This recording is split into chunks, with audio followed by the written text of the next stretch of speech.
Well, greetings and welcome to the Dividing Line. We're still here for now. Obviously, we're all thinking, we all have to think about what we're saying and the context in which we're saying it these days. The retribution for how you voted in the United States right now is amazing. I mean, banks refusing to process transactions for people who are on the wrong side of history. That wonderfully nebulous term that, of course, means nothing because you can't know what history is to be able to know who's going to be on the wrong side of it. And, of course, someone who's on the wrong side of it 5 years from now might be on the right side of it 50 or 100 years from now. So it's a strange thing that people say. But anyway,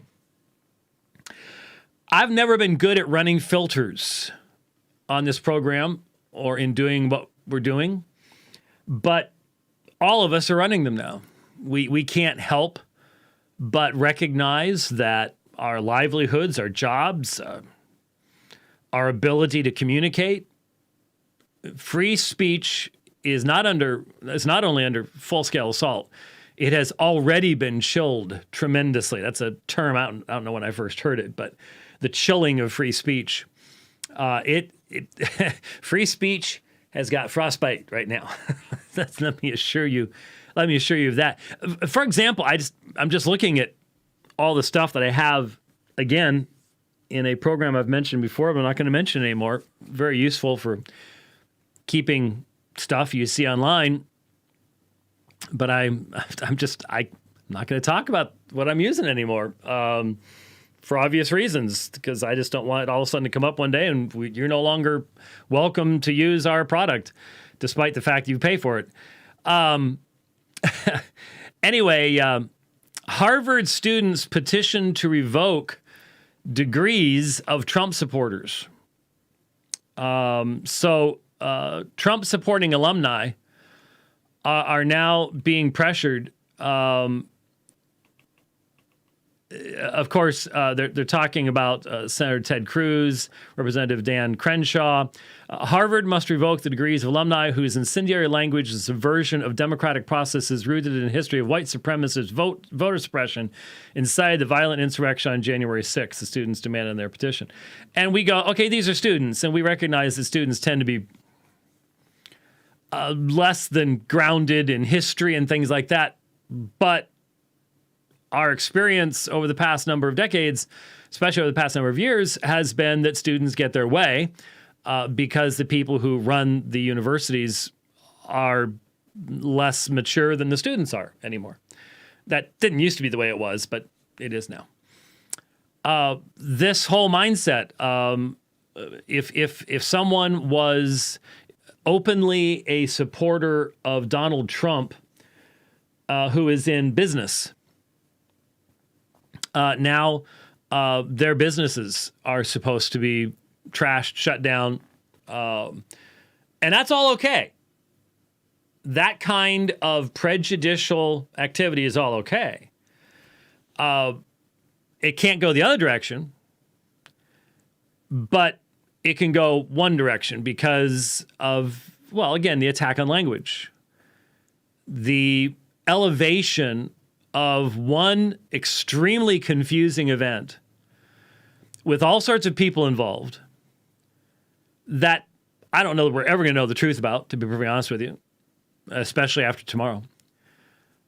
That all of a sudden is the defining event of law and everything else, whereas everything had happened all summer, all the way up to the present time in riots, clearly organized violence, utilization of social networking and everything else to organize violence, all that's perfectly fine. That's free speech because it's on the right side. This is anybody who is even slightly familiar with the history of the rise of communist societies in Eastern Europe and around the world knows this is exactly how it's been done every place. But who knows any of that anymore? You don't cover that at Harvard anymore, right? because it would look way too much like your professor. So you don't talk about things like that anymore. So I'm just sitting here as I'm looking at the materials that I have here.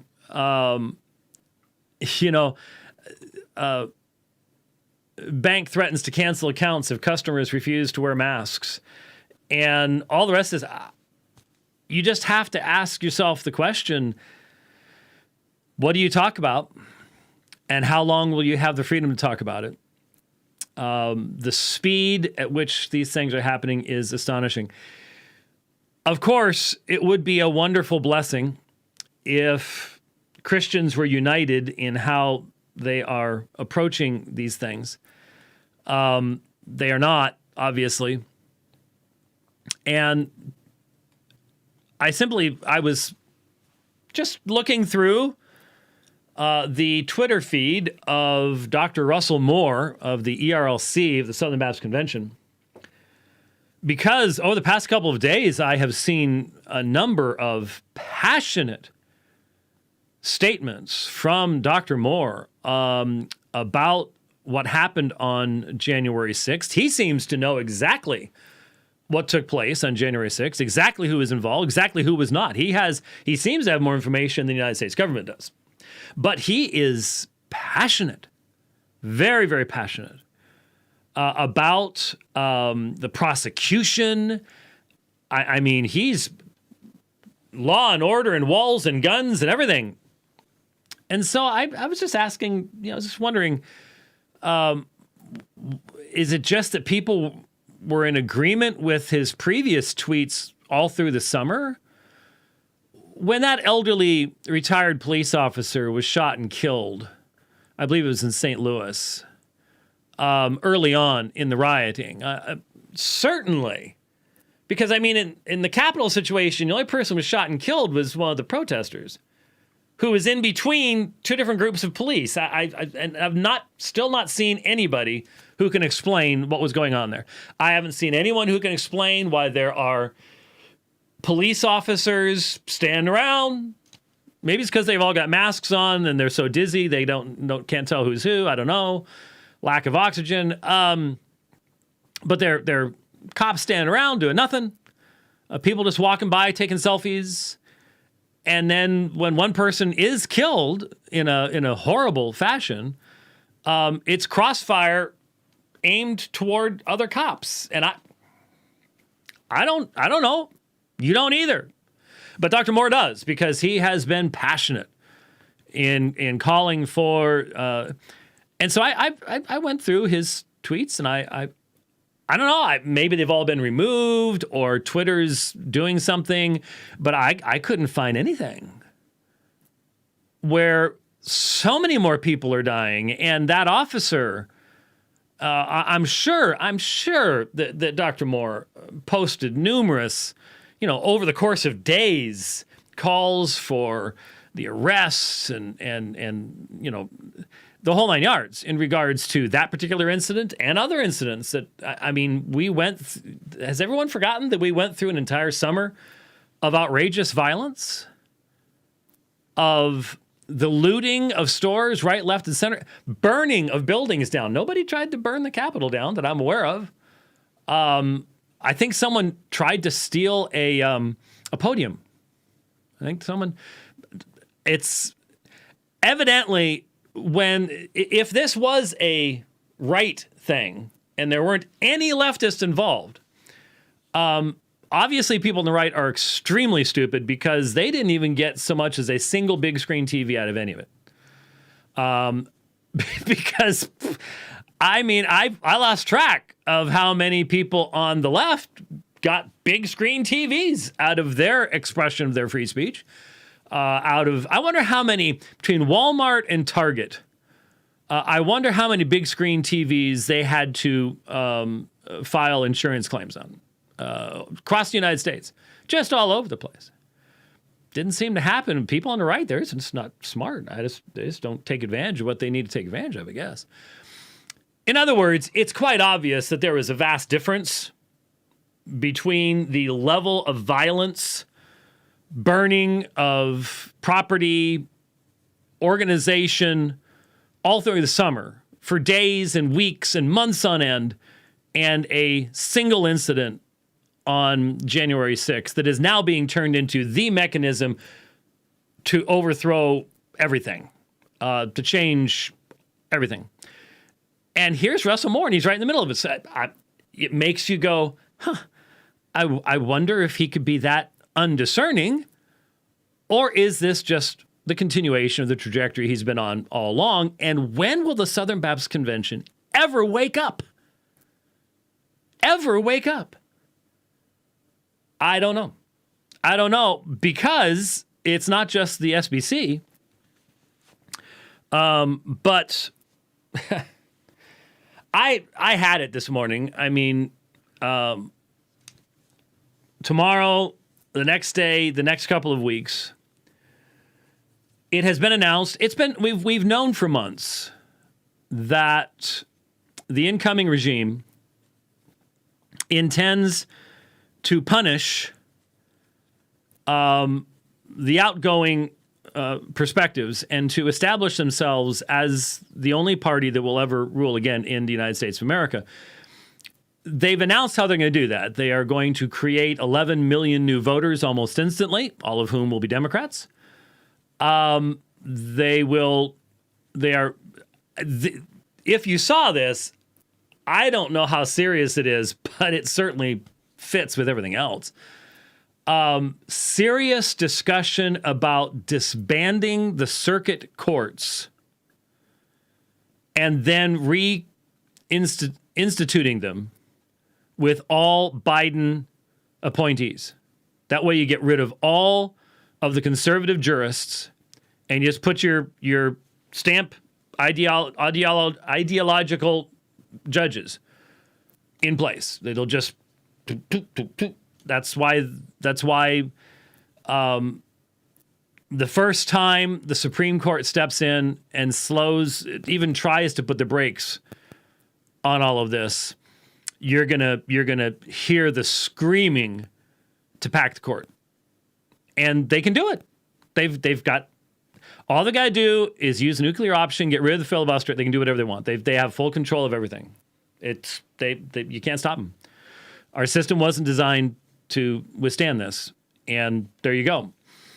And so this is all coming our direction at the same time that there's mounting evidence of Chinese involvement with the Biden family and money and all sorts of stuff like this, none of which will, it'll be investigated over in some corner someplace, but you're not going to ever get anything much out of that. So it's in the midst of all this that we find out yesterday that the new regime has tapped,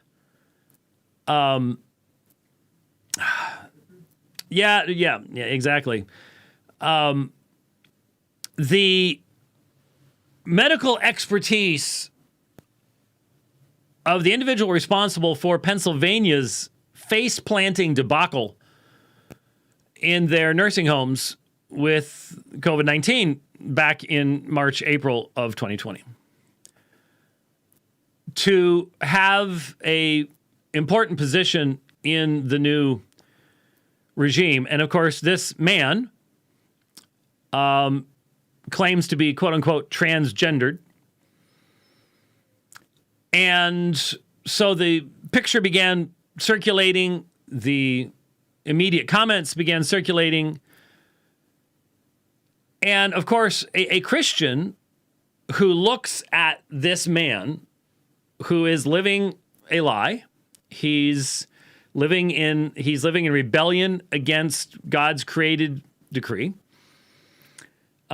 Being a medical doctor, he knows the realities, the scientific realities.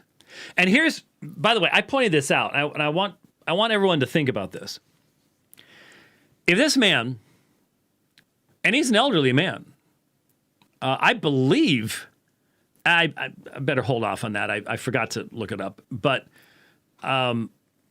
I know he's married to a woman, and I think has children. It might be a grandfather. I'm not sure.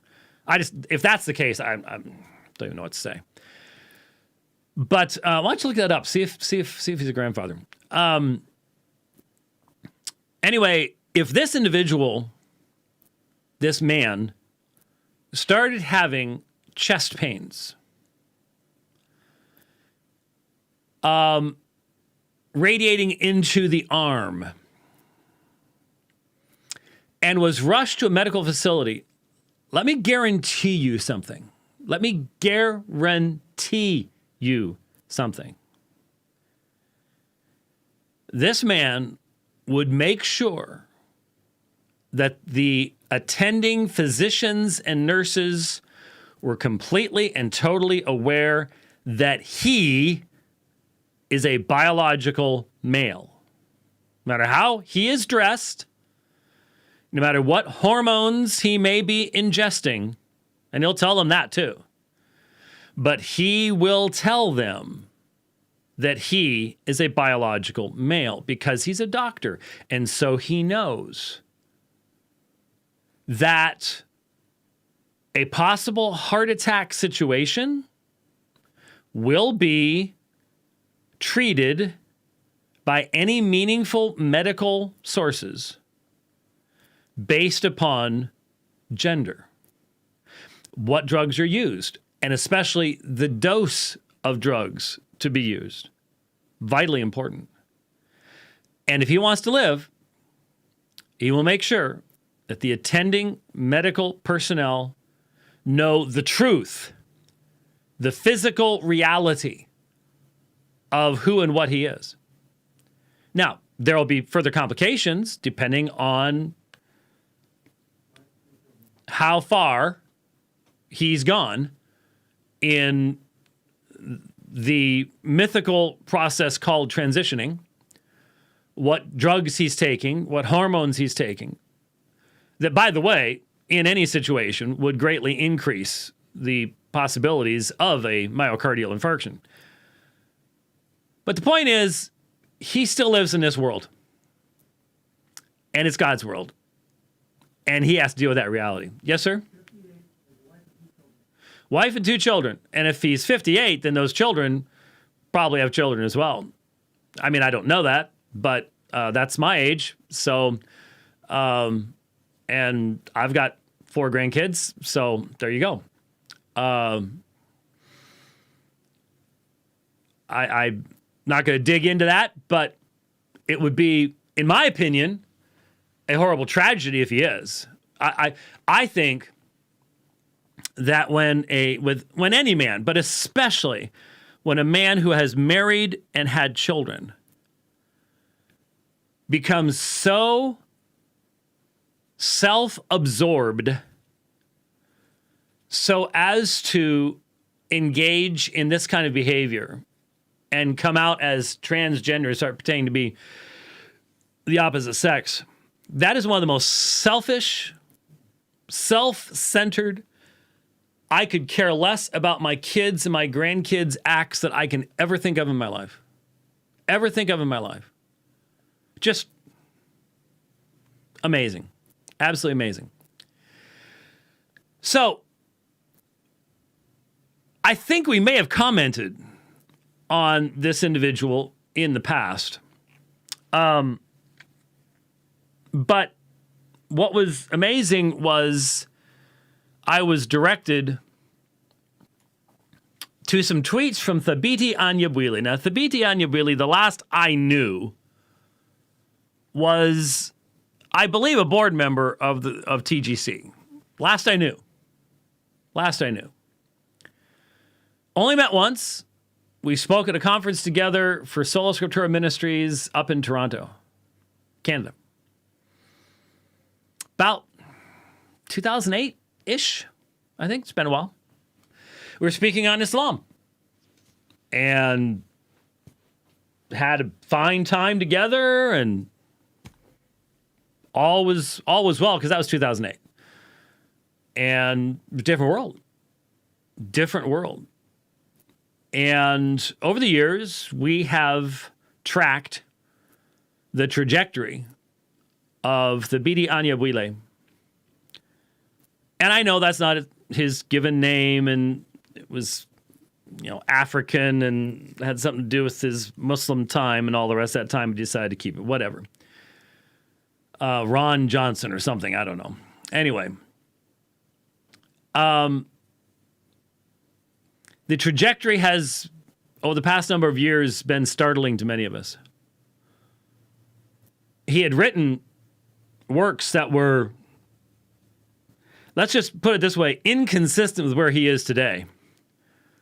In the past. But he mentioned the many tweets, may have retweeted a particular one, as I recall, regarding the regime's choosing of the transgender individual. And he says, I hold a traditional understanding of biblical sexual ethics. So I do not support transgender lifestyles as a God-pleasing lifestyle. But that doesn't mean this person isn't qualified to be a doctor or one of the nation's chief doctors. It means they need the gospel. And not to put it too bluntly, but how in the world can you support or overlook the gross immorality of President Trump and his near-complete incompetence, but commence to whining about this person's sexual orientation despite their reputation for competence in their field? Well, first of all, he doesn't have a reputation for competence in their field. He did in Pennsylvania's old folks' homes what was done in New York. What competence? But notice, you have to bring Trump in. Got to bring Trump in. Gross immorality. Well, no question about that. I remember in 2015, 2016, I think I even posted the picture that was running around in those days regarding Trump in his office and the Playboy cover that he had up and stuff like that. No question about that. But how, I'm sorry, the group of woke individuals out there, I'm struggling at this time as I see the result of your efforts in reversing protections for Christian doctors, in money flowing into Planned Parenthood, in the great strengthening of abortion, infanticide, the tremendous promotion of homosexuality, transgenderism, every kind of vile, sinful, rebellious thing on the planet is all of a sudden getting renewed life, and you all don't seem to even begin to understand the concept of a worldview. Y'all used to speak at conferences about worldview, but now you don't get the idea of worldview. You don't seem to understand that there is a consistency in the worldview that is being promoted by the people that you told people in your churches that they could support. That will eventually lead to the closing down even of your churches, if left unchecked, if God is not merciful. I just don't understand this level of naivete. And so Thabiti says, I hold a traditional understanding of biblical sexual ethics. Well, isn't that nice? That sounds like Joe Biden saying he's a Roman Catholic.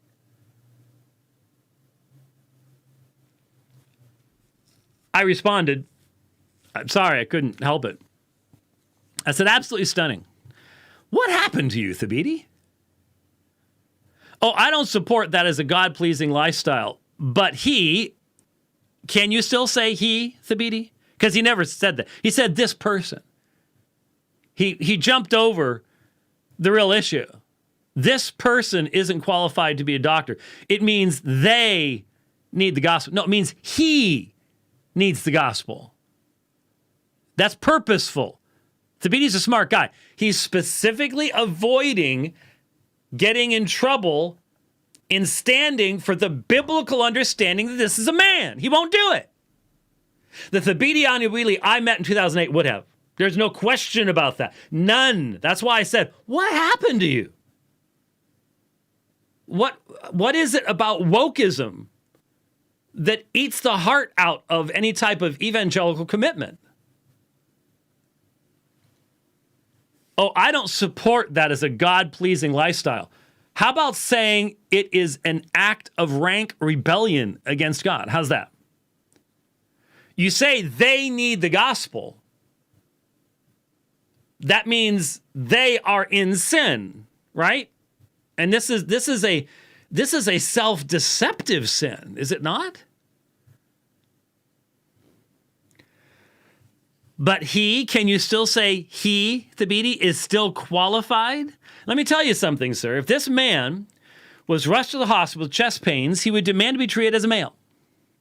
You know why? Because he is. He needs medical attention that fits reality. Medicine choice, dosage is gender specific, and he knows it. He is living a lie. But you can still pretend he is qualified to tell the rest of us about medical issues, including injecting 13-year-old girls with testosterone and Lupron and cutting off their breasts because he thinks it is good and proper to do so as well? What on earth happened to you? That's what we're all asking. Not only about Thabiti Anyabwili, but about the RLC, about TGC. What happened to you people? How much of this will it take before you start realizing that all of your critical race theory was a bunch of bunk? It was a lie. It has no biblical underpinnings. Those shallow little Bible stories you've been telling, trying to cram CRT into every corner of every Old Testament story you can find, will not hold up. Will not hold up to examination, will not hold up to what's coming. What happened to you all? It is shocking. It is sad. Read an article, I mentioned it to you. I don't know if any of you took the time to read it. It's not a short article. And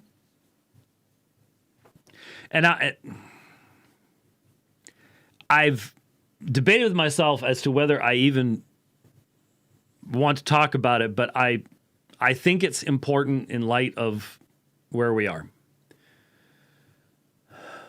What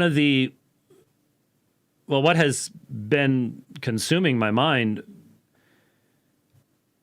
is answering the question that's been asked by so many people in the global church. I'm not talking about just the United States. This is happening around the world.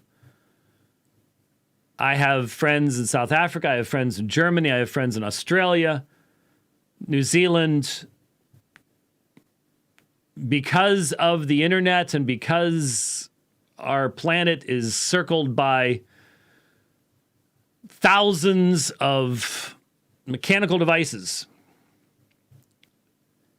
anything that happens in one place is known almost instantly around the world. That's why so many people are paying attention to elections here in the United States. And that's why so many people are pushing for world governance. Though that's one of the most unwise things from a Christian perspective you could ever think of. Well, from a biblical Christian perspective, Christians who do not have a biblical anthropology will be sucked into the utopian Panacean ideas. And that's what's happening. That's what's going on. The founders of this country who have been betrayed and denied by this country, whether by a majority of people in this country who voted last time or not, we'll never know. But the founder of this country fully understood that man is evil, that man will seek to promote his own self-interest and will gather power at the detriment of others. So they designed a system, worked for a long time. They designed a system to diffuse those powers because of the danger that they knew that was inherent in the nature of man.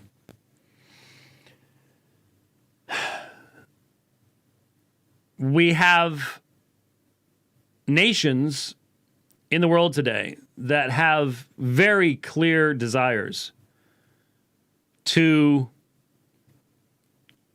rule and reign in the lives of others. The greatest danger to freedom and liberty in the world today is the Chinese Communist Party, the CCP. That, and I believe firmly that the fingerprints of the CCP are all over what's going to happen tomorrow in Washington. I think we have become, well, are we the Eastern or Western protectorate? It sort of depends on which direction you go around the globe. But I can assure you one thing. The outcome of January 5th and November was exactly what the CCP wanted and desired and got. The CCP is an evil governmental structure. Unless, of course, the world, for many people today, the term evil is not relevant to governmental structures at all. For many Christians, evil is only a private thing. It's not really a thing that's relevant to politics. You know, politics is out there and it's neutral, and everything's neutral in politics. And you just try to get people to vote a certain way, and that's just how you do stuff. The Chinese Communist Party has murdered millions of its own people. Going back to Mao, the graveyards are full.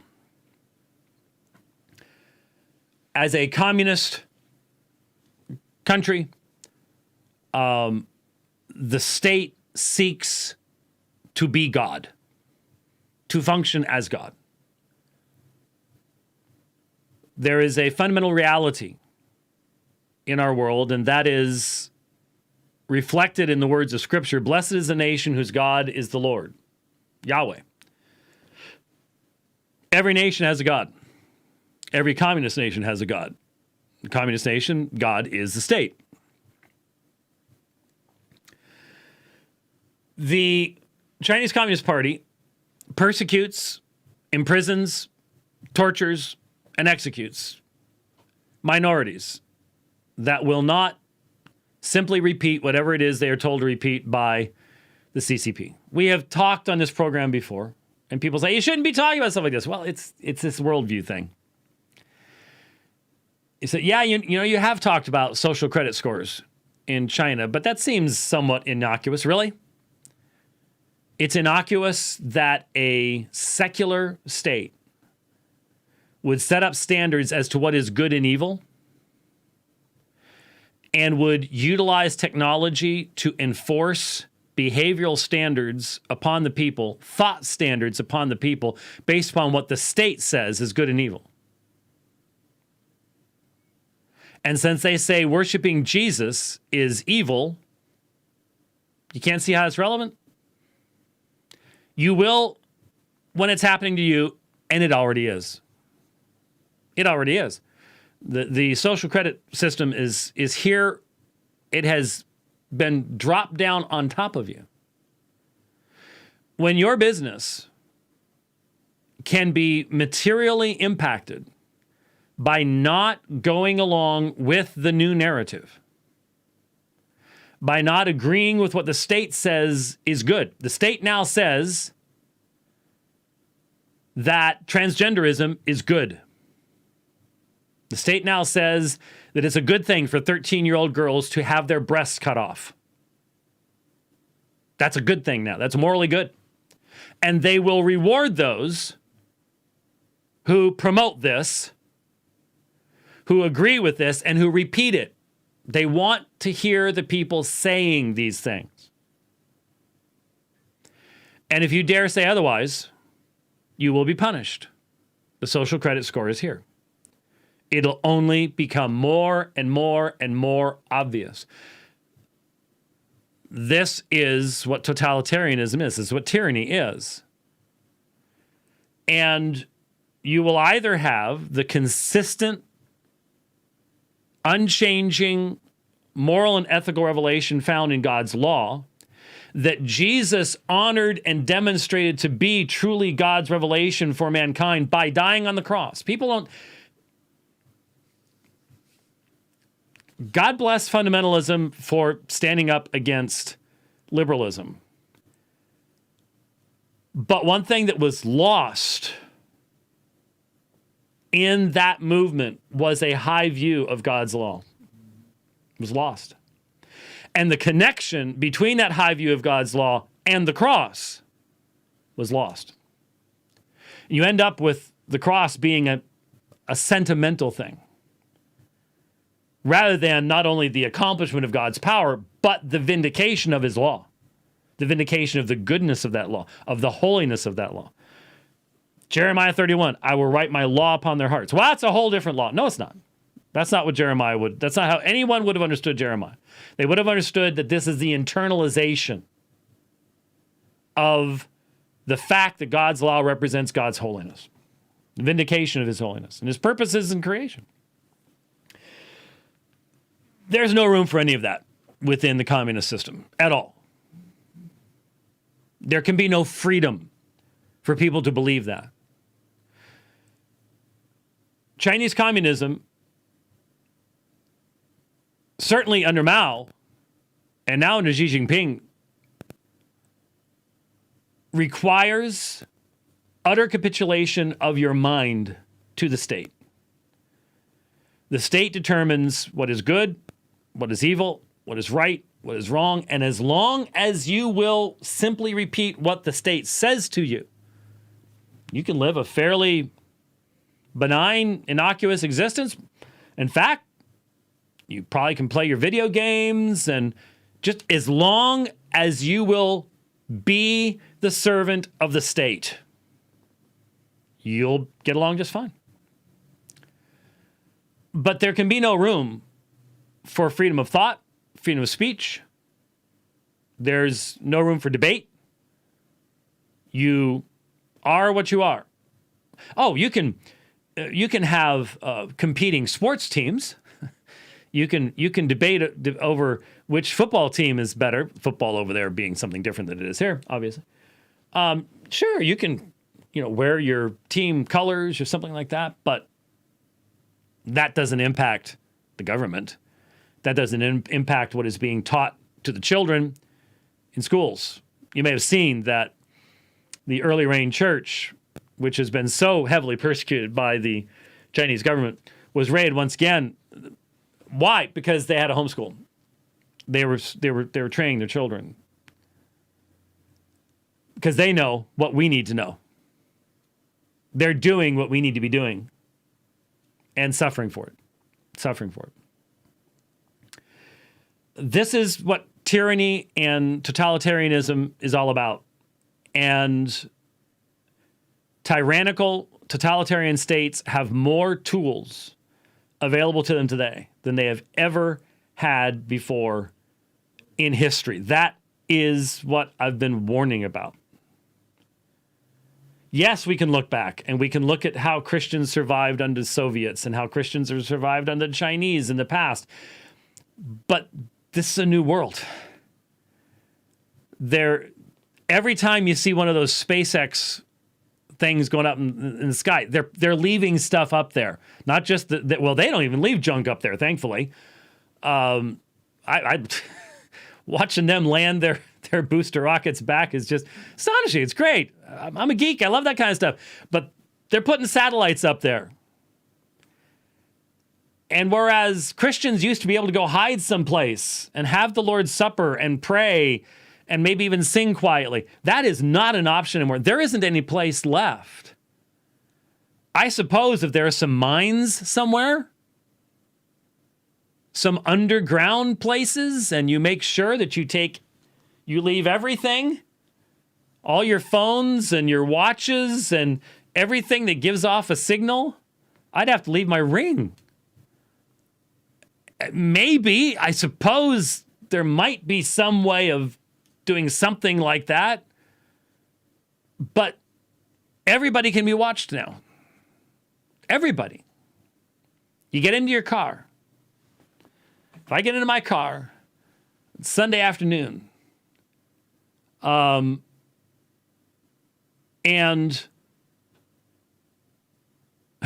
ironically, my wife was just messaging the family saying that the dividing line keeps breaking up. Is she the only one having this problem? Well, I'm sorry, dear. Huh? Rich says we're all fine here. But if I get in my car on Sunday afternoon, you know what this thing does? It tells me how long it's going to take me to drive to church and gives me the address because it knows that's what I do every Sunday afternoon. That's a little scary. Now, see, we've enjoyed that because it's helpful. Because it'll also tell me if there's a blockage along the route that I normally take. But it knows what my route is. It knows where I'm going. And it knows everybody else too. And that's a problem when the state wants to control everything you say, think, and do. So all of that, sorry. Believe me, my mind has been going 1,000 miles an hour for quite some time now. Like I said, I wasn't even sure I was going to talk about this. But there's an article called Our Souls Are Dead, How I Survived a Chinese Re-Education Camp for Uyghurs. This is from The Guardian. My daughter tells me it was a reprint. It's January 12th, 2021, so not long ago, obviously, but she said she had read it earlier. And this is the story of a woman who went back to China. She was in Gulbahar, Haitawaji. Gulbahar, Haitawaji. I'm sure I'm probably messing that up. She was in France. She had escaped China. Married, children, family. Made the mistake of going back to China to sign some papers she was told she needed to be signed, and was placed in a re-education camp for Uyghur Muslims, because she's Uyghur, for 2 years. It is the story of what she went through. I have thought, by the way, in thinking about doing this, talking about this program, to say to parents, I'm not sure this is a child-friendly program. Not because there's anything sexually explicit about it. It's just frightening. It's frightening for adults. As I read the experiences that these people have, as I read the hours and hours and hours of indoctrination, yes, the beatings. At one stage, she was chained to her bed for 20 days as punishment and wasn't told what for. And then sent to this school. Remember, some brave soul, probably now departed this world, but remember when some brave soul about 3 years ago? 3 years ago, 2018, flew a drone close enough to a rail station to record Uyghur Muslims, thousands of Uyghur Muslims being transported by the Chinese communists. Remember that? Probably don't. Some of you do. Taken to these huge, massive places. All you have, there are cameras everywhere. You never have privacy. No mattresses, no furniture, no toilet paper, no sheets, no sink. Just a wooden bed. If you can call that a bed, slat, whatever. The days were spent in classes. If you fell asleep, you'd be beaten. If you collapsed, you'd be taken away and probably never seen again.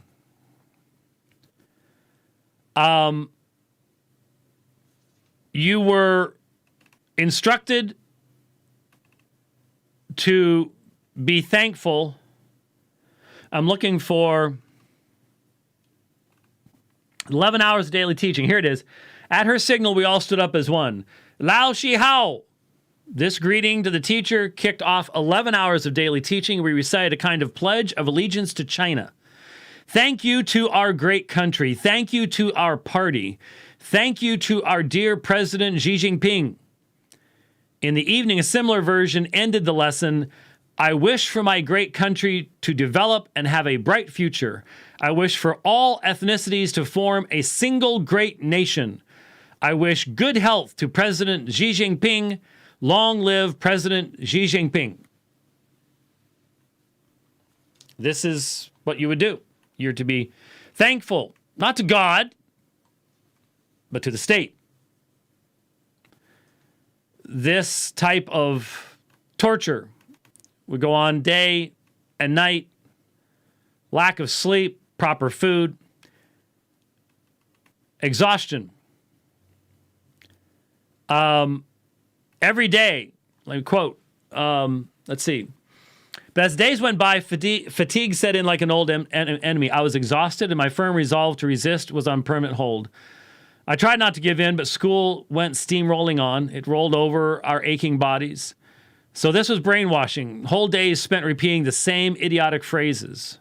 If that wasn't enough, we had to do an hour of extra study after dinner in the evening before going to bed. We would review our endlessly repeated lessons one last time. Every Friday, we had an oral and written test. By turns, beneath the wary eye of the camp leaders, we would recite the communist stew we'd been served up. In this way, our short-term memory became both our greatest ally and our worst enemy. It enabled us to absorb and regurgitate volumes of history and declarations of loyal citizenship so we could avoid the public humiliation dished out by the teacher. But at the same time, it weakened our critical abilities. It took away the memories and thoughts that bind us to our life.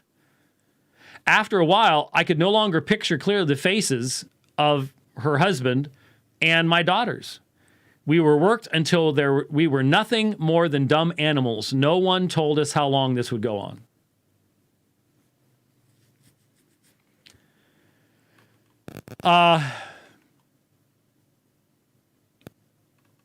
Time obviously becomes something you can't even keep up with.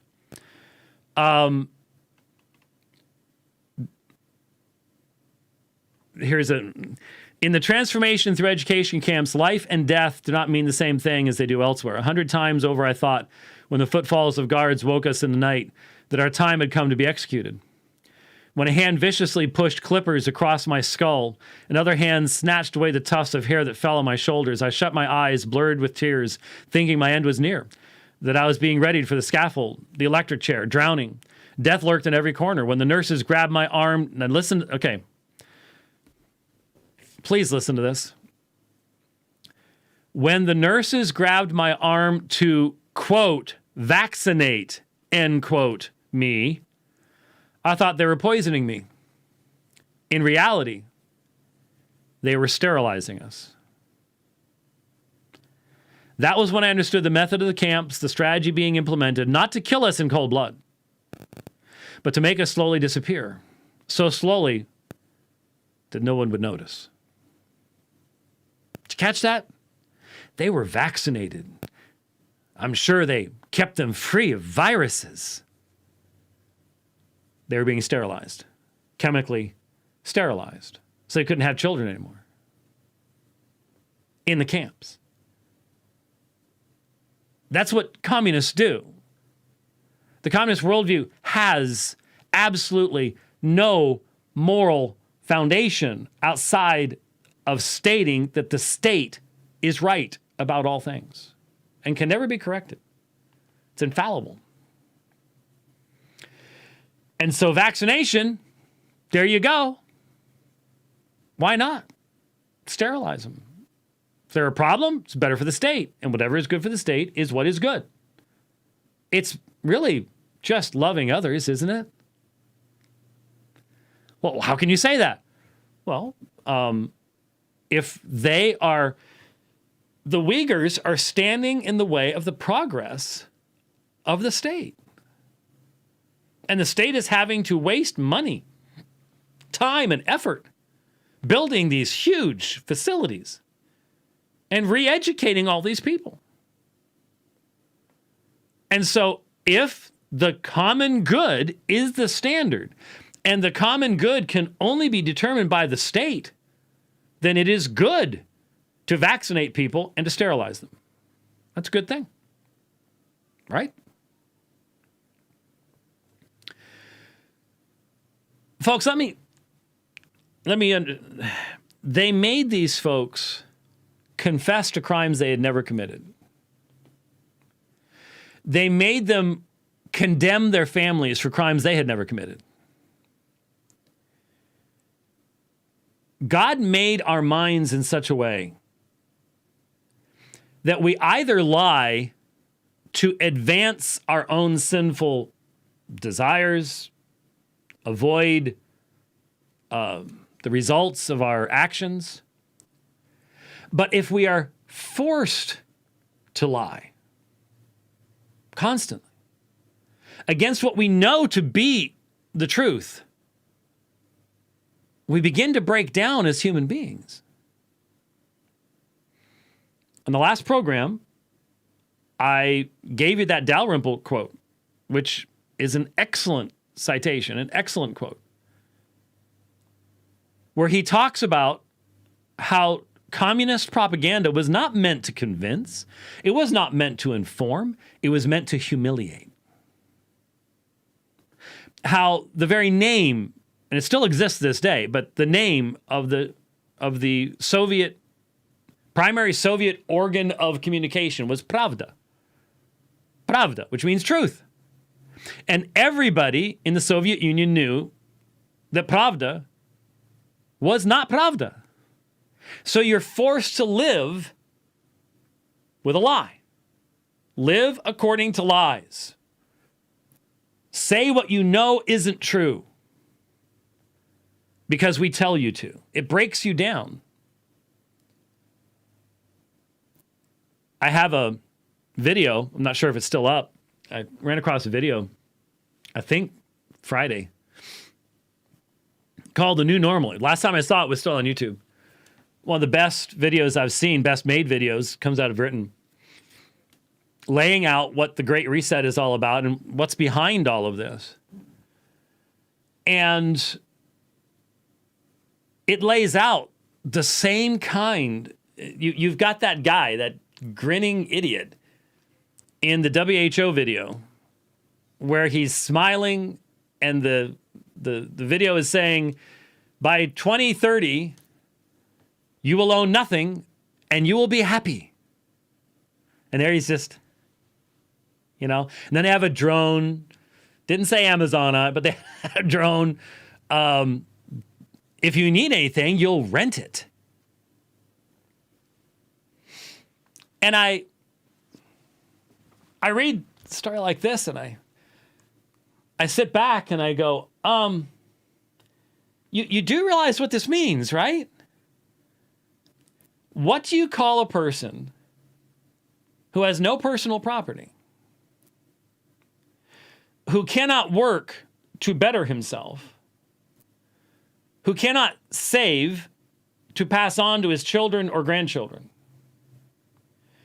but who works completely for someone else, in this case, the state, and is dependent for everything upon that state?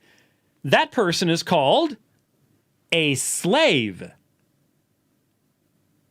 Not a citizen, a slave. That's what a slave is. You work for somebody else. And never, ever, ever forget, there will always be the party. There will always be the elite.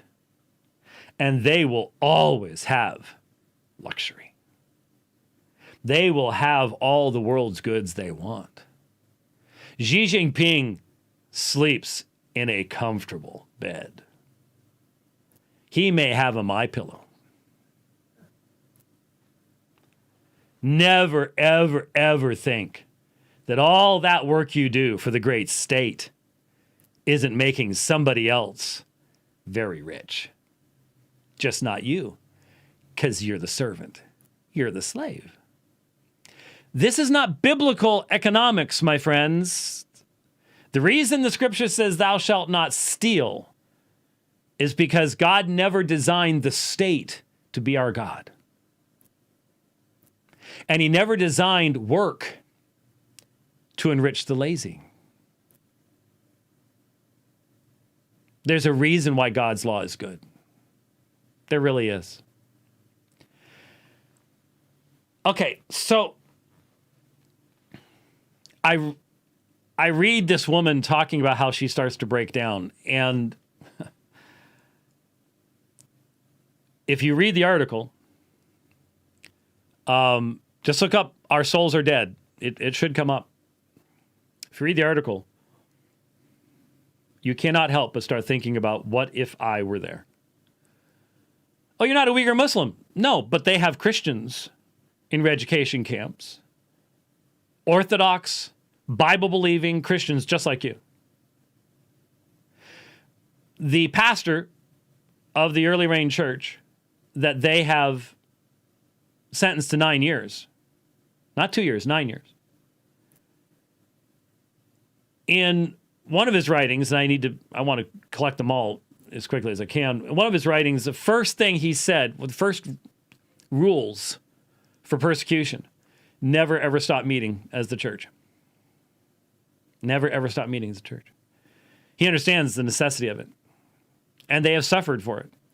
It makes you a sitting target. But they've kept doing it. You can't help but put yourself in those dormitories, standing for hours, people passing out around you because they can't stand any longer. You can't help but start thinking about it yourself. Here's where it gets tough, folks. This is where, if you don't want children in the room, this is the time. What will you do when you are given the choice of signing on the dotted line, signing the confession, saying, I will no longer say that. I will no longer say that marriage is between a man and a woman for life. I will celebrate two men being married, two women being married. I will call this person a woman, though that is clearly a man. Any 4-year-old would be able to see it. But I will go along with the lie. What if it's that? Or you probably never see your wife again. Probably never see your husband again. Your children are taken from you. You never see your grandchildren. Oh, we can sit here all day long and talk about how brave we will be. But there's not a one of us outside of supernatural grace that could survive that. Don't be a Peter. I'll never deny you. 3 times, right?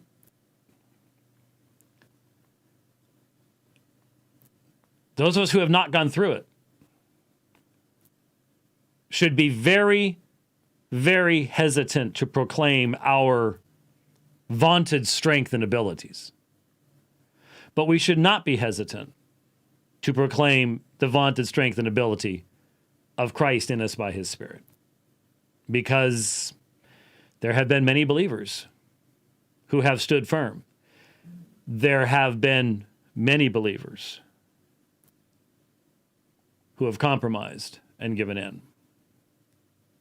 As we've taught on the early church in the past, I've pointed out over and over again, this was the greatest issue that caused division in the early church, was when there was persecution and there was compromise. What do you do after the persecution ends? And the people want to come back into the fellowship.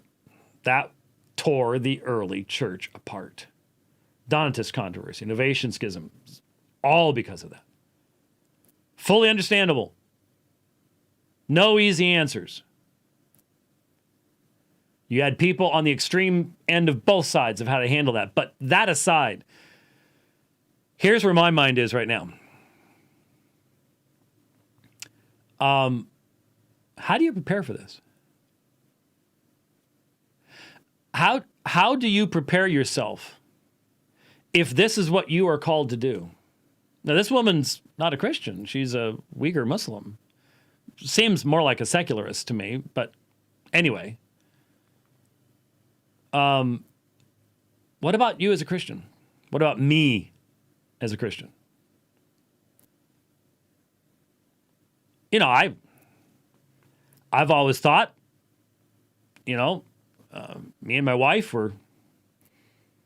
I'm getting older, she's not. I have to keep saying that. But that we would just do this one-sided getting older thing until probably I would die first. The guy normally goes first. And man, her grandmothers lived to their late 90s. So she's got really good genetics. So she could go for a long while. And so I've just always thought, we'd be seeing the grandkids, and we got started early enough. Maybe even the great-grandkids. That would be a blast. And we'd have our little house, and my daughter's always saying that they need to put a GPS tracker on me because they're afraid I'm going to someday get on a bike and go for a ride and forget where I am, and then they can't find me, and they're going to have a silver bike alert, something like that. Which is possible. We've all had those little thoughts about what's coming down the road, or I'm just going to get run over by a truck on a bike ride. That's a real possibility. Fast way to go. It doesn't really cross your mind to face isolation in a prison.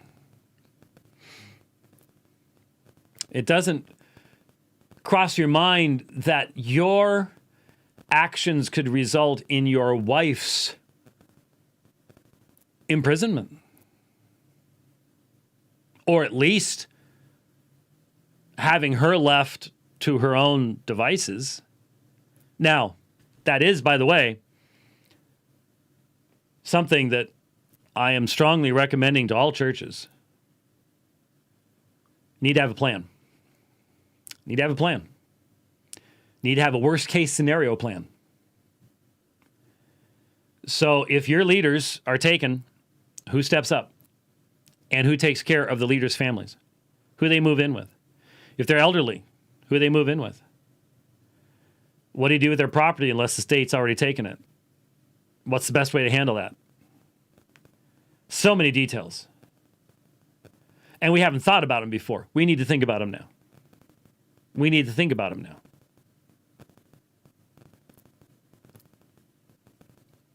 So, on the personal level, is just the personal reality that there are things that we can do to prepare ourselves individually that all have to do with the growth in grace, memorization of Scripture, the spiritual disciplines is the only way you could survive that type of thing. But here's the bigger picture. Here's the bigger question. The bigger question. And I addressed this in a brief article on Theology Matters a few days ago. If you want to see my developing thought, there is a book in the works. Talked with a like-minded, smaller publisher just yesterday. There's a book in the works. And I need to do it quickly because this is happening quickly. And I don't claim to be the only one. I'm just simply saying we're coming at this out of the field of apologetics, and what will be the greatest pressure placed upon believers in the future. I remember in 2007, I think, 7 or 8, I went someplace I won't mention and recorded videos for satellite beaming into Iran. Because the Iranian Christians, when asked, what can Western Christians do for you? Their biggest answer was, we need theology. We need a foundation. We need something that we can give to our children to answer the objections to the Christian faith. So apologetics doesn't stop being relevant just because you can't do debates anymore. The debates take place on a much smaller scale. But that foundational information remains vital to the continuation of the church in whatever form it ends up having to take under severe persecution. So here's what I'm thinking. And like I said, I addressed this. There is the escapist and the endurantist understanding. So for some people, we don't have to think long term. We don't have to think about my grandchildren or my great-grandchildren. We don't have to think about 100 years from now or 300 years from now. We're right at the end.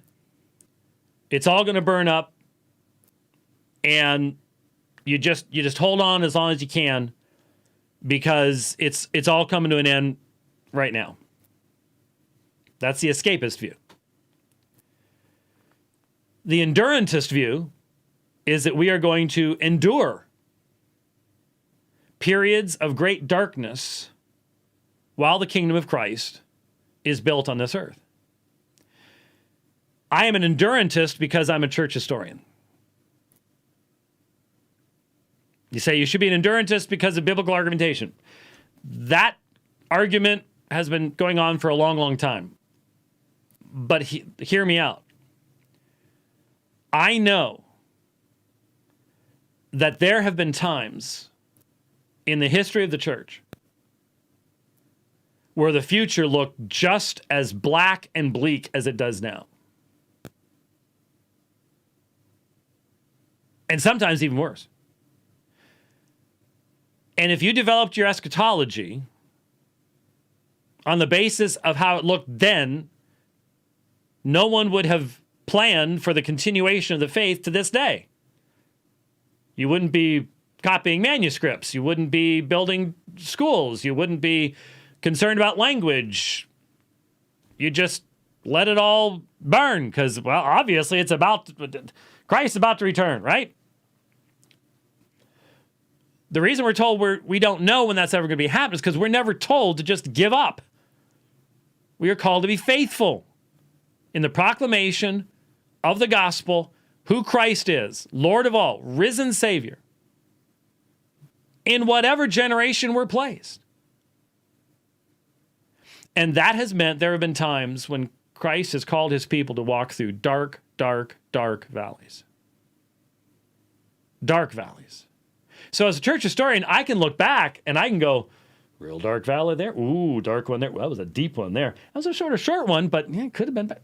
See, I can see that. Anybody can. But the only person who can't see that they are in a valley of such and such depth and such length are the people that are in the valley at that time. And so, if you look at where we are right now, the question for the endurantist who wants to be faithful to the command of Christ to pass the faith on to the next generations is how? How?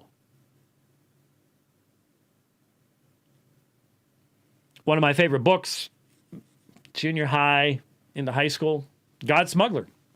Brother Andrew, smuggling Bibles through the Iron Curtain into Eastern Europe because that Bible was the very light of God's truth.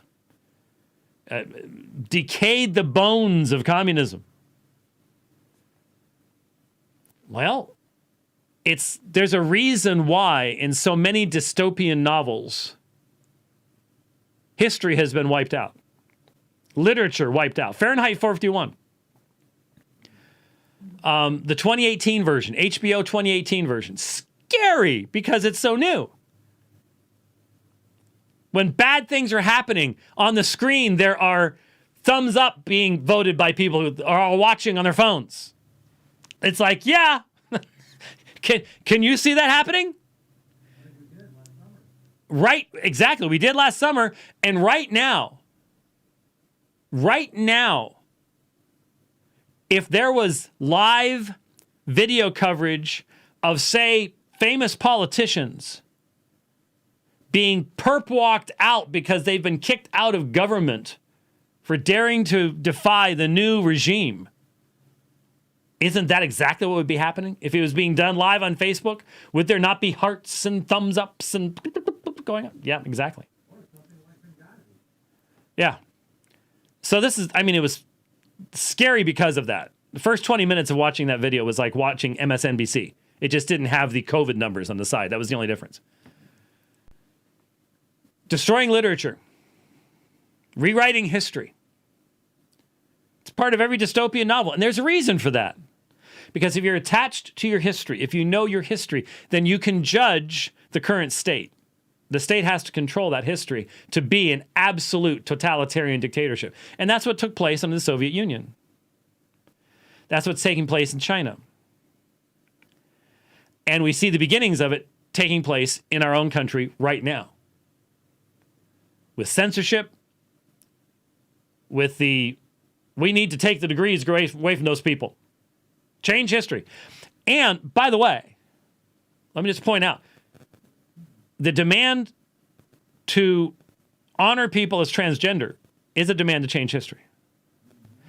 It was not a woman who won those gold medals in the Olympics.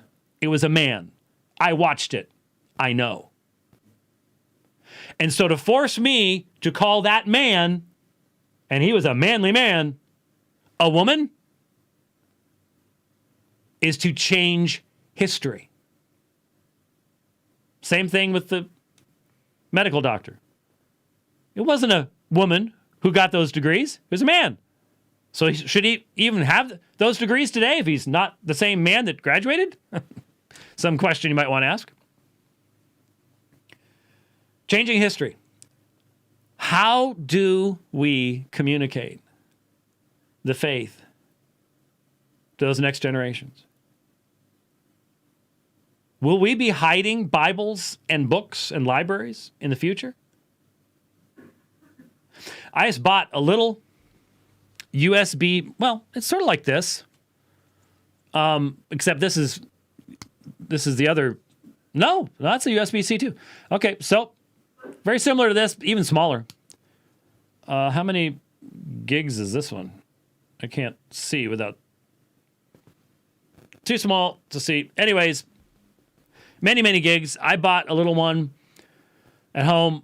It's 256 gigabytes. That's a lot of space. You can put a huge library on something like this. An EMP could wipe this out, which is why if you're going to store stuff, store them in electromagnetic bags to try to protect them from that kind of stuff happening. But it's sort of hard to find, even today, it's sort of hard to find this kind of stuff. Is that how we will be storing a lot of things in the future? It may be a combination. Physical books, teeny tiny little things like this.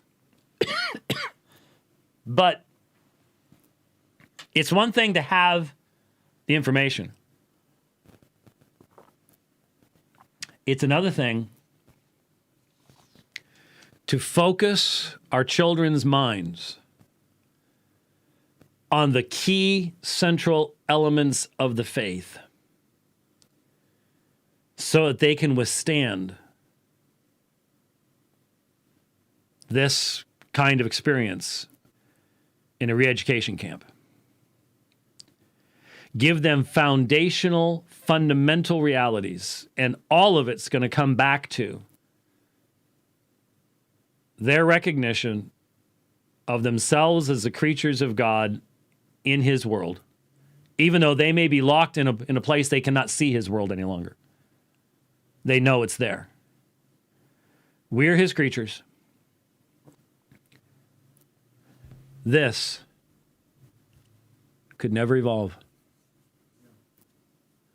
The processes, the design, the biomechanical and biochemical things going on, God's fingerprints. They need to understand those foundational realities about the world around them and who they are. And they need to be grounded deeply in the reality that God has spoken. He prophesied the coming of Christ. He prophesied his death, burial, and resurrection. And there is an empty grave that has stood empty for 2,000 years. And that every single one of those people who are persecuting them, who are telling them they must lie, they must believe lies, every one of those people will die. And they cannot raise themselves from the dead. And that a day is coming when every person will stand before the one that the Father has chosen, Jesus as Lord. Those foundational realities have to be made the essence of their everyday experience. Cemented into the reality of who they are. It's true for all of us. It's true for all of us.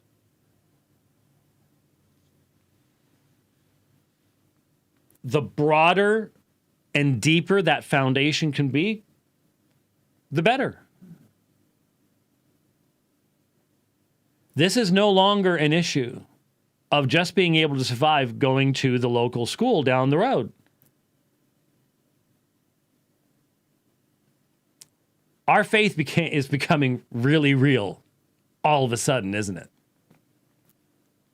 Stuff that for years and years and years we have taken for granted. All of a sudden,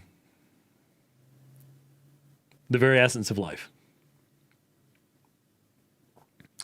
I know for many an evangelical, such things as the gathered body, the freedom to hear preaching, the freedom to sing hymns together, and especially the ordinances of the church, commandments of Christ, have all of a sudden taken on a completely new meaning. And that's not a bad thing. All of a sudden, being able to partake of the supper has a meaning it could not have had in 2019. Oh, those who had already endured persecution, separation, imprisonment, they understood. They tried to tell us. Now we all get it. At least we should. We should. Every one of us is asking ourselves the question, will I survive? Will I be one of those people who stands firm?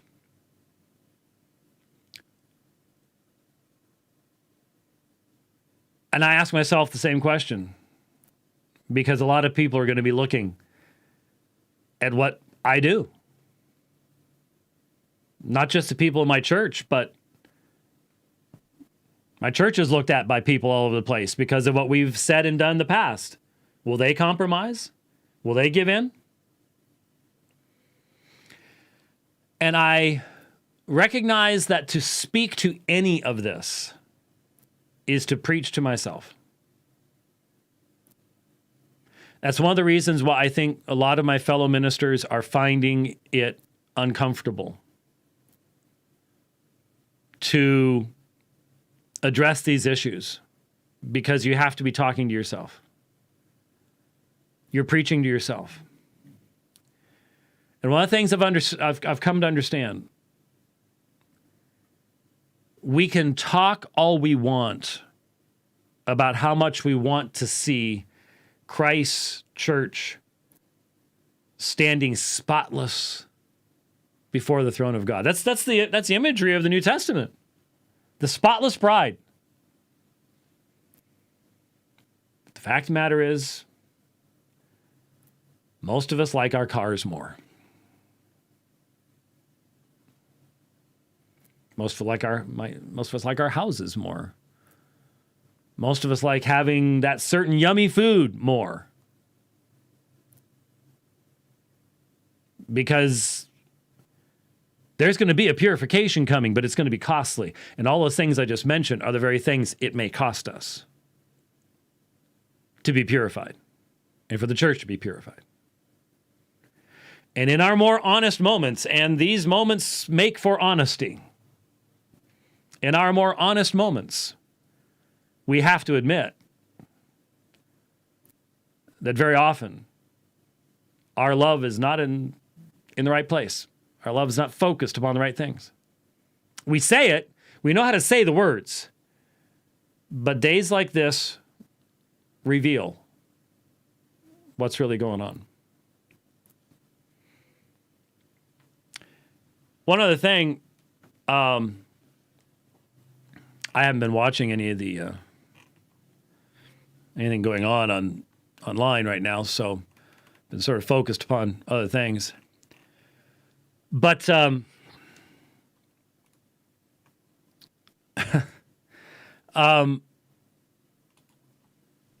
of the things that I had not had, if you watch the New Normal video, I've downloaded it. If it's still available out there, grab it while you can.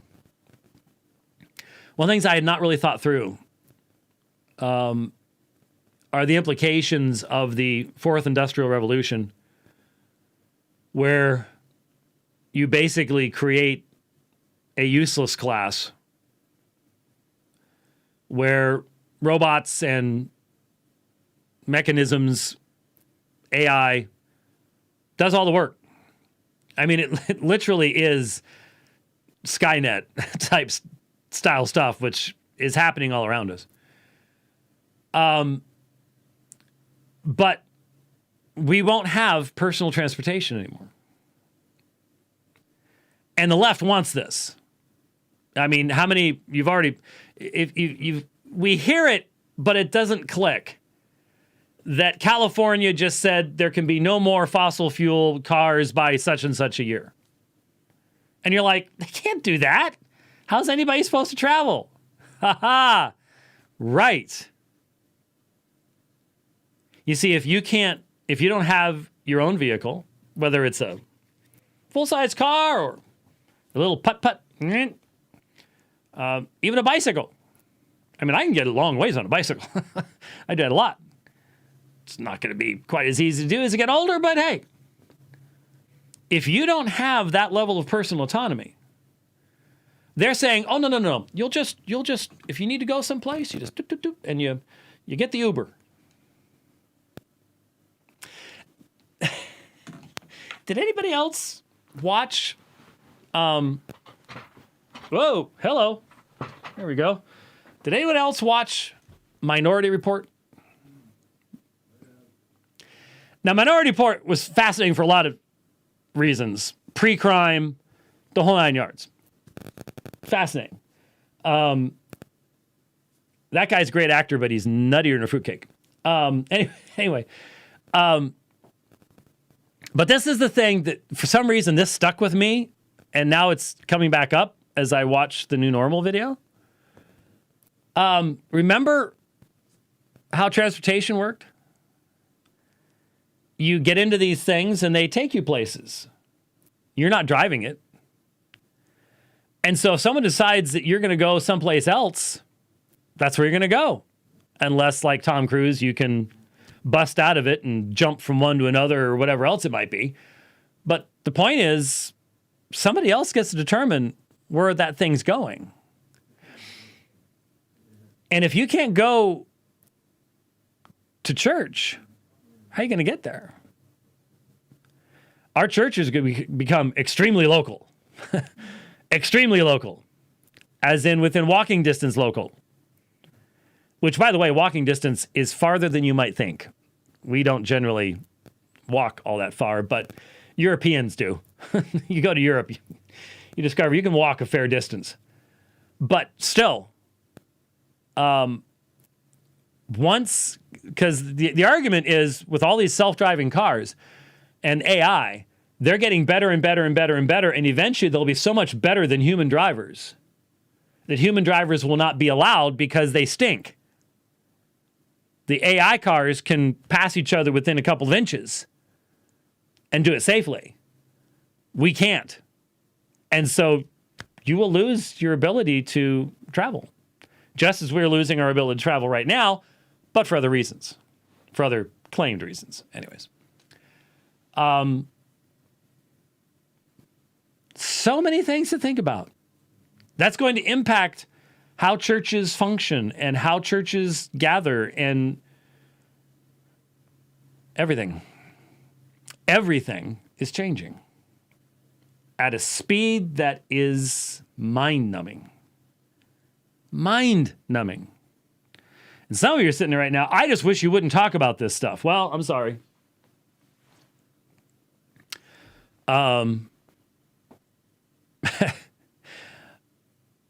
What I want to do is, in the years that I have left, and I don't know that I have years left of freedom to write, research, speak.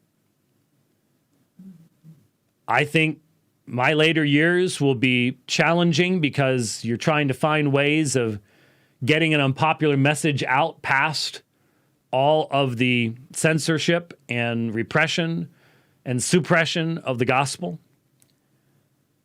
But what we can do is we can really address those foundational apologetics issues in grounding people in the foundational reality of God's revelation, His truth, the gospel, and in history.